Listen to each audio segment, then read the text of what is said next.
¿Por qué es importante estudiar el concepto de medios en Marshall McLuhan? Él mismo nos ofrece una respuesta. Quizás nuestra supervivencia dependa de que reconozcamos la naturaleza de nuestro medio.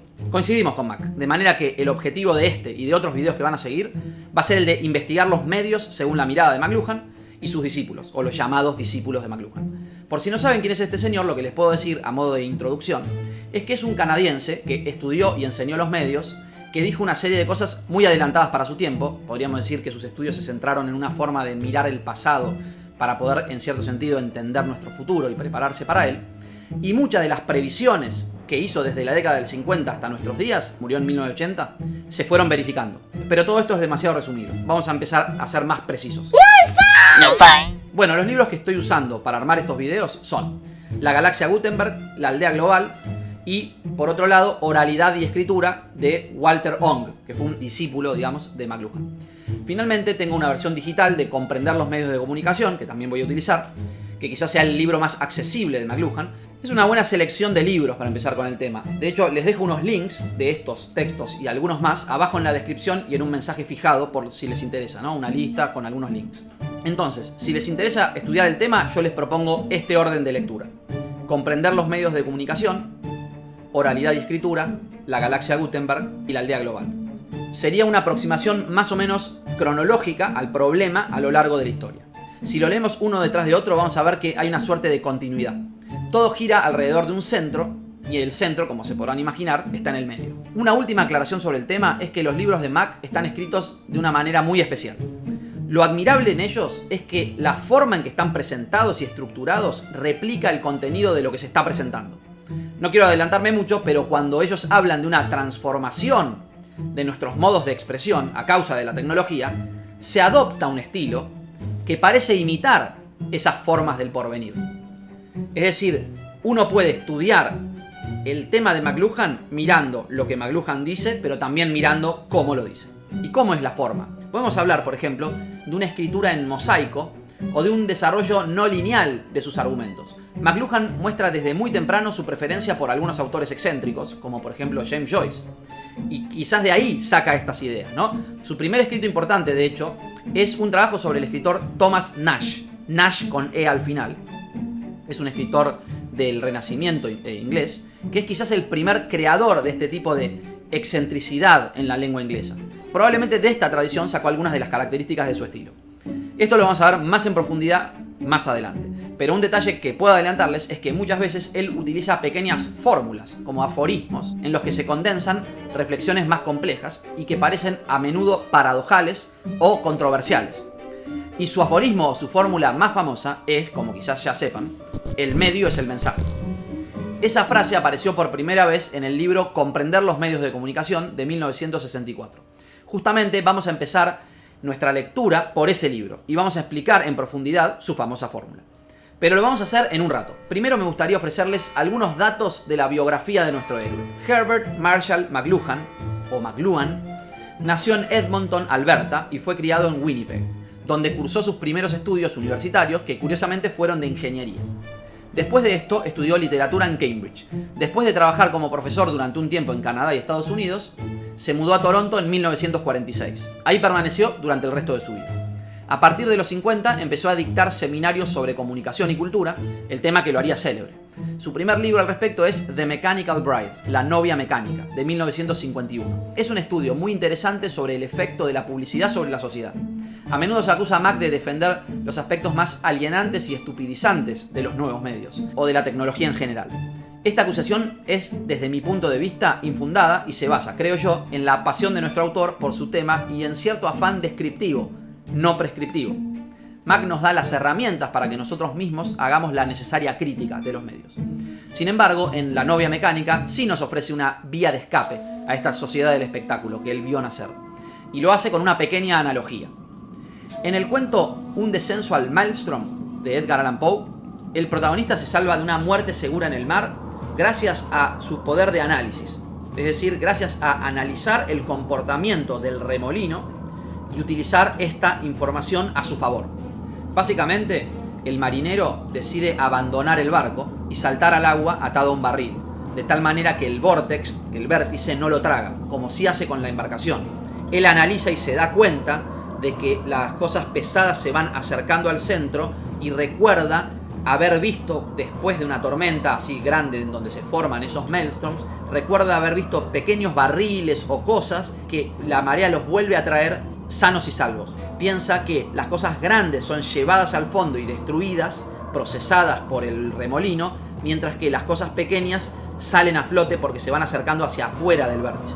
Y por eso decide atarse a un barril y saltar al agua, cosa que parece contraintuitivo, en vez de preferir quedarse en el barco que supuestamente lo debería mantener a salvo. Entonces esto es lo que dice McLuhan que él pretende hacer con los medios, analizar su funcionamiento para poder ahí pensar cómo podemos resolver el problema del maelstrom, del remolino de los medios. Esta determinación lo involucró en un proceso de investigación que duró toda su vida y que fue continuado por su hijo Eric, que trabajó en colaboración con su padre y posteriormente en solitario, e incluso hoy en día es continuado por su nieto Andrew. El concepto principal que anima esta investigación es la idea de que las nuevas tecnologías producen un efecto notable sobre nuestra cognición y esta, a su vez, afecta y modifica el entramado social. Mac desarrolla, explica y amplifica este concepto a lo largo de toda su obra, que vamos a trabajar a continuación. Pero antes de seguir, te recomiendo, si te interesa el tema, que te suscribas a mi canal y apretes la campanita para recibir notificaciones cada vez que salga un video de este estilo. De hecho, mi idea es hacer una serie de videos que al final vamos a unificar en uno bien largo que incluya todo el contenido. Volviendo un poco atrás en la biografía de McLuhan, después de La novia mecánica, en 1962 se publica el que va a ser quizás su libro más famoso, La galaxia Gutenberg. En este libro McLuhan estudia el surgimiento de lo que va a llamar el hombre Gutenberg, o también a veces es llamado el Homo typographicus, el hombre tipográfico. Se trata justamente del sujeto que emerge o es producido a causa del cambio de conciencia que trae la aparición de la tecnología de la imprenta. Vamos a ver esto en profundidad en un próximo video. Ahora mismo vamos a ocuparnos un poco de la siguiente obra, la también muy famosa Conocer los medios de comunicación, de 1964. Previsiblemente, este texto debería centrarse sobre los medios de comunicación y consistir meramente en un análisis profundo de ellos. ¿Crees que ese es el caso? Me temo que no. Eso está, pero hay mucho más. Para hacer el recorrido menos confuso, lo vamos a dividir en partes. En primer lugar, nos vamos a concentrar en un primer eje, que es la definición de medios. ¿Qué son los medios? Para empezar, cuando McLuhan dice medios, no se refiere exclusivamente a lo que nosotros llamamos medios, es decir, los medios masivos de comunicación. Mac amplía su definición, incluyendo cosas aparentemente disímiles, como pueden ser los medios de transporte, las rutas, un manuscrito medieval, o hasta las piedras cuchillo que usan los neandertales. Todas estas cosas serían medios, ¿no? ¿Cómo explicar esto? Mac explica o define los medios como extensiones del hombre, casi como herramientas u órganos que se extienden del hombre. Un ejemplo clásico sería el zapato, extensión del pie.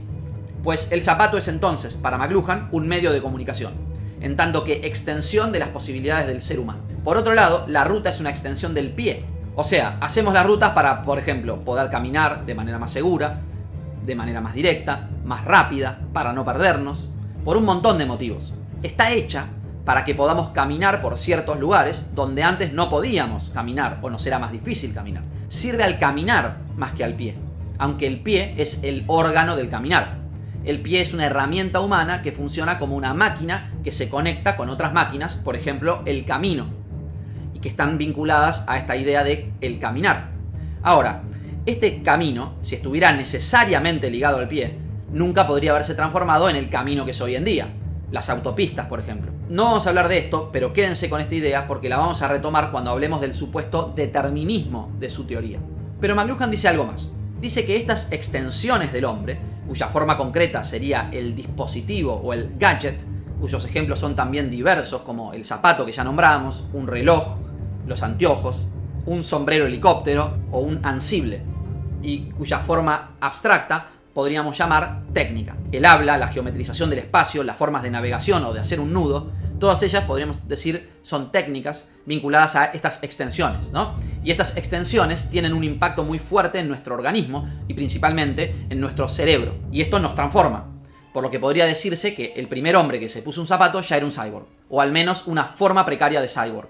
Así que todos los humanistas a sacarse los zapatos. Ahora, es claro que estas herramientas tienen una enorme potencia de transformación. O esto es lo que cree nuestro autor. Transforman no solo nuestro comportamiento, sino más importante aún, nuestra forma de ver las cosas. Y fíjense que acabo de usar una expresión que no es ingenua. Forma de ver significa entendimiento, forma de entender. Es una metáfora sacada del sentido de la vista, de esta máquina que tenemos acá, el ojo, y que nos transformó por completo. Tanto que asociamos el ver con el entender. De hecho, la palabra teoría viene también del ver, del theorein, que significa mirar, contemplar. Y esta idea de transformación nos deja en un punto crucial del pensamiento de McLuhan, a saber, el momento en que él nos tira su famosa frase, el medio es el mensaje.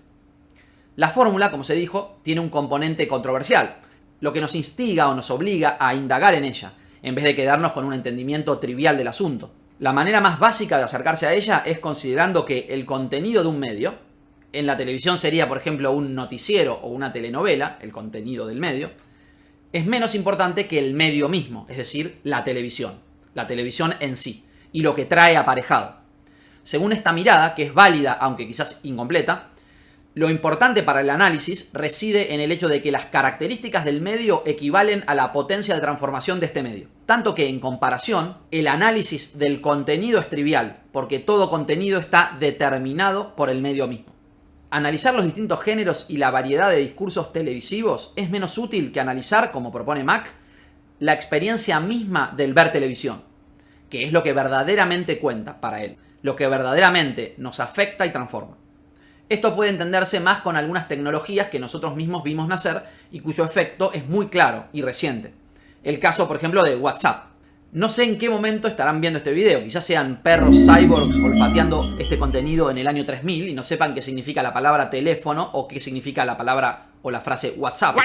Pero para mí esto es muy reciente e implicó una serie de cambios muy notorios. Para empezar, el costo de la comunicación telefónica se redujo prácticamente a cero. Por otro lado, es una forma de comunicación continua, un inmediato estar ahí conectado a mi familia, a mis amigos, mis colegas, que antes no estaba. El análisis que podríamos hacer es infinito, pero me quedo con dos ideas que nos pueden ayudar a entender mejor a McLuhan, que es lo que nos importa en este momento. 1. Siempre desde la perspectiva de Mack, lo importante de WhatsApp no es cada instancia o individual comunicativa, lo que le digo a mi mamita o el meme que comparto con mis amigos o la tarea que le paso al vago de mi amigo para que la entregue como propia. Lo que importa es el hecho mismo de que paso a estar en comunicación continua con ellos. Hay un canal abierto continuo. Yo, por ejemplo, tengo parte de mi familia viviendo a 1000 kilómetros. Cuando apareció WhatsApp y su función de grupos, pasé de hablar o verme con ellos una vez al año a hacerlo todos los días. Hay una vía abierta, un nuevo tipo de espacio común. Y los grupos son una especie de foro continuo. Se multiplican los foros, ya no estamos separados por los kilómetros. El mundo de alguna manera se achicó. Habrá otras cosas que nos separen, obviamente habrá que ser críticos con eso, pero no ahora. La cosa es que la transformación del teléfono en sistema de mensajería gratuito y multimedia determinó la manera en que nos comunicamos. Redefinió lo que entendemos por comunicación, cambiando a la vez nuestra vivencia del tiempo y el espacio. Y hay mucho más que decir sobre esto. En segundo lugar, otra cosa que nos dice Mack es que el contenido de un medio es siempre otro medio. Volviendo al ejemplo de WhatsApp, el verdadero contenido de WhatsApp no es la palabra enviada, o el texto, ¿no? Enviado, sino el teléfono mismo. Lo que importa al análisis de nuestro autor, en el caso de una tecnología como el WhatsApp, es el hecho de que lleva el teléfono a una nueva expresión que cambia todo. El medio es el verdadero mensaje. El verdadero hecho significativo es la aparición del nuevo medio. Y el resto, lo que llamamos el contenido, ya viene aparejado, implicado, determinado por él. Ahora, en el caso del teléfono, es fácil de entender. Porque podemos pensar, el WhatsApp es una forma de teléfono, una nueva forma de teléfono. Entonces, un empaquetamiento y una transformación del medio empaquetado en otro medio llamado WhatsApp, que ahora está adentro de otro ecosistema, ¿no? Porque hay como medios dentro de medios. Después vamos a hablar de eso. Ahora, en el caso, como dije, en el caso del teléfono, eso es fácil de entender. Pero en el caso del cine, por ejemplo, de la música, de la televisión, la idea de que tenemos que pensar más en la fórmula y la técnica que en el contenido es más difícil de aceptar. Hay como trabas éticas o de sentido común que nos hacen entender la fórmula al menos como controversial. Y llevar esta afirmación al absoluto es lo que podría dar sustento a la idea, muy presente en el ámbito académico, de que McLuhan es un maldito determinista tecnológico. Es decir, da demasiada importancia a lo técnico, afirmando que los seres humanos somos determinados por nuestras tecnologías. Este es un tema sobre el que vamos a volver más adelante. pero no espero ni creo que importe mucho que estemos totalmente de acuerdo con esto.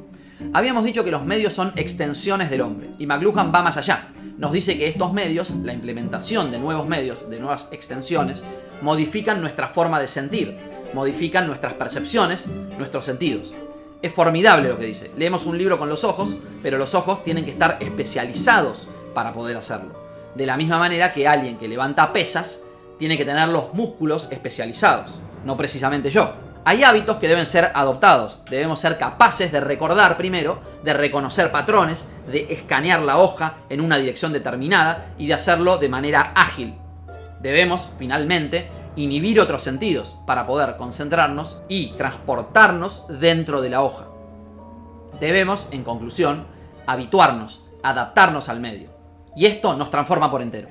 Para que se entienda mejor esto, déjenme hacerles una pregunta a modo de ejercicio. ¿Estarían dispuestos a ver una película de 6 horas? Quizás alguno de ustedes diga que sí, pero convengamos en que lo más probable es que la mayoría conteste que no. Que la idea les resulta incómoda o hasta ridícula. Hay una duración natural de una película. Y por natural no quiero implicar un juicio moral, sino meramente señalar una sensación de naturalidad provocada por el hábito. Las películas, se dice, duran 1 hora y media. Atención a ese se. Las películas, se dice, duran de 1 hora y media hasta como mucho 3 horas. Podríamos explicar esto con diversos factores. Por ejemplo, la cantidad de gente que entra en un cine en relación al tamaño estándar de la sala, los costos de mantenimiento, el costo máximo de una entrada que no se volvería prohibitivo al público target, la capacidad de atención, la comodidad del asiento, etc. ¿Me siguen? Si no se entiende a dónde voy, atiéndame un poco más. Les hago una nueva pregunta. ¿Cuánto es el máximo tiempo que se quedaron maratoneando una serie en Netflix? Quizás no son de los que se quedan hasta las 3 de la mañana viendo una serie, que olvidan al mes siguiente, pero calculo que entenderán más o menos a qué apunta mi comparación. El paralelo entre el teléfono y WhatsApp se puede extrapolar al campo del cine o a la televisión, en contraste con o evolucionando a Netflix, sin utilizar la palabra evolución con una carga teleológica. Simplemente podemos decir que Netflix contiene películas, ¿no? Es como si el contenido de Netflix fueran medios anteriores, ya sea el cine o la televisión. Y de alguna manera se conjugan esos dos medios, entonces hay normas, reglas que se importan de la televisión y otras normas que se importan del cine, podríamos decir, ¿no? La diferencia entre los medios, Netflix, televisión, cine, es tal que el contenido es determinado o resignificado. Podemos ver 5 horas de Netflix y no 5 horas de cine por las determinaciones internas de cada medio. Netflix está diseñado para que veamos la mayor cantidad de tiempo posible. Y esto no es responsabilidad exclusiva de quienes lo diseñan. Hay algo intrínseco en el medio que favorece esta determinación. Y como quizás se imaginen, esto cambia también la estructura de lo que vemos, la estructura narrativa, la forma de lo que vemos. En el pasado, el estándar era la película. Ahora están de moda las series, aunque también hay películas, ¿no? El ritmo interno cambia, los temas cambian, la estética cambia. Y Max se adelantó a todo esto. El próximo medio, nos dice, va a incluir la televisión como su contenido, no como su entorno. Y va a transformar la televisión en una forma de arte. Construyeron una forma de lenguaje televisivo, por ejemplo, el uso de lo que llama el cliffhanger, que igual le viene de la radionovela. El cliffhanger en realidad viene también de la literatura serial, pero digo, se van transformando diferentes medios y convirtiéndose en fórmulas. En ese sentido, nos dice McLuhan, la televisión ya no va a ser un entorno, un medio, ¿no? El objeto que está en nuestro living, sino se va a volver parte de este mundo y de este mundo. El submundo, la infraestructura de Netflix incluye la televisión como contenido artístico en sí, como el medio, como contenido del propio medio ampliado que es Netflix. Y con el cine pasa algo parecido. Llegando entonces al final de una definición de los medios y de su potencia transformadora, debemos agregar algo que a esta altura debería resultarnos algo obvio. La intrusión de un medio tiene consecuencias sociales. Esto trae, como resultado, la posibilidad de analizar las transformaciones sociales, tanto del pasado como del futuro, desde la perspectiva del impacto de los medios. Y ese es el análisis en el que nos involucra McLuhan y que vamos a tratar en el próximo video que les voy a dejar acá.